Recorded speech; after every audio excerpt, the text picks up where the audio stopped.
of time there in the end. It's a hard concept to explain here. So I'm going to try to make it a little bit more easy to understand. And just so that you are right on the same train of thought, remember that we're talking about an original cause, which is the spirit. And then we have its effect, which is the material shadow. So the spirit is the creator, it's the cause, and its effect is the material shadow world. Now, in order for us to illustrate that better in your mind so that you can better kind of see this, let's take an analogy here. Let's take and give you a mental picture. Let's say that we have water that has been dripping off of a cliff. Now we're going to call this water the cause. Now when this water drips and falls onto the rock, that's going to be its effect in the material. So we're going to see that this water, the cause, will be translated, its action, the dynamics of its action, into this material substrate, the rock. So when the water drips year after year after year after year after year, you'll see the wear in the rock is reflective of the very action of the splash of the water. In other words, you'll see the water, as it splashes away, you'll see the rock is eroded away in the same direction of the splash of the water. So that's what I'm trying to say, that the cause and the effect are reflective of each other, but they're reflective of each other only in one way, meaning the effect is always going to be reflective of the cause. So the cause is the spirit, the effect is its shadow. We're going to see the same dynamics. Now that's what I showed you with these two separations of, in a sense, Trinity identity.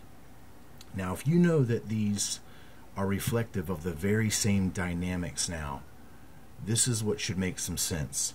When I overlay these two trinities upon each other, the spirit trinity over the material creative identity, which is reflective of the very same dynamics, this is what you're going to see. We know that the Father is spirit. Exactly right. That's how Christ identifies the Father. Says that the Father is spirit. And of course, we know that the Holy Spirit, the infinite spirit, is that representation of that spirit as it pervades all space. So once we overlay these two trinities, what do we find out that begins to show itself in this equation? This reflection, this lower reflection in the material world of the electrical energy, which is now reflective of the very same dynamic properties of the spirit. And that's going to be because the spirit itself can have an identity outside of matter. Electricity itself can maintain an identity outside of matter. But we're going to find out that matter itself cannot maintain an identity with no spirit, or matter itself cannot maintain an identity with no electricity. So when we remove the spirit identity, or in this case, the lesser reflection of the material manifestation of energy known as electricity, we find out that matter itself is not animated. So this reflection, once we superimpose it, is imperfectly in place. The Father is spirit, so we find out the lesser reflection of the dynamics of that spirit in the material world is now manifesting itself as electrical energy.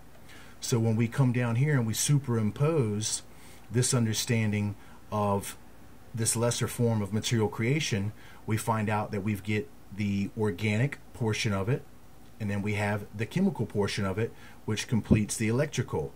Well, when we equate the organic to the chemical, which is reaction, we find out that they equate perfectly the Father's infinite spirit in organic, chemical, reactive form as the Son, Jesus Christ.